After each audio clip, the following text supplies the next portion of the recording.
দক্ষিণ চব্বিশ পরগনা জেলার বারুইপুর থানার অন্তর্গত বারুইপুর মলয়চণ্ডীপুর এলাকার 100 দিনের কাজের জব কার্ড হোল্ডাররা কাজের টাকা দীর্ঘদিন ধরে না পেয়ে বিক্ষোভ দেখাতে থাকে।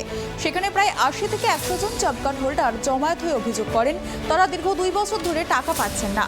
কেউ পুকুর কাটার কাজ, কেউ ড্রেন তৈরি করার কাজ, রাস্তা তৈরি করার কাজ, রাস্তা পরিষ্কার করার কাজ সহ বিভিন্ন কাজ করেছে, কিন্তু তাদের টাকা না দেওয়াতে এই গরিব মানুষগুলো হতাশায় পড়েছেন। অবশ্য বিক্ষোভকারীদের দাবি, কেন্দ্রীয় ও রাজ্য সরকারের টানাপোড়েনের জন্যই তাদের টাকা আটকে রাখা হয়েছে।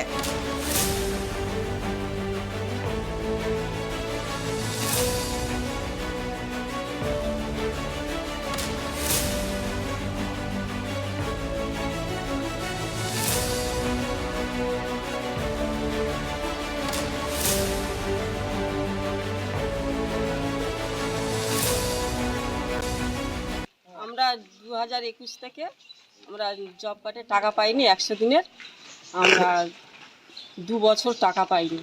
100 দিনের কাজ করছেন? 100 দিনের কাজ করেছি, কিন্তু 2021 সাল থেকে টাকা পাচ্ছেন না। না। আপনার কি কি কাজ করতেন? আমরা খাল কাটাতাম, পুকুর কাটতাম, তারপরে পানা পরিষ্কার করতাম, রাস্তা পরিষ্কার করতাম, তারপরে বিভিন্ন রকমের কাজ, ড্রেন কাটা। আমরা 2021, 2022 আর 2023 চলছে, এত 2 বছর ভোর আমরা টাকা পাচ্ছি না। কারা টাকা আটকে রাখলো? কারা? সেন্ট্রাল গভর্নমেন্ট অর্থাৎ বিজেপি সরকার, তারা টাকা আটকে রেখে দিয়েছে। আপনি এই পুজোর সময় স্যার, আমরা এই গরিব মানুষ বাচ্চা কাচ্চার একটা জামা প্যান্ট কিনে দেবো বা একটু ভালো মন্দির খাওয়ার ইচ্ছা থাকে, সেটাও আমাদের নেই। বর্তমানে কোনো কাজও নেই, আমরা আর্থিক দিকে বড্ড সংকটের মধ্যে আছি। অথচ রাজ্য সরকারের এখানে যিনি বিজেপির সম্পাদক আছেন, তিনি বলছে আমার একটা ফোনে আমরা টাকা এনে দেবো।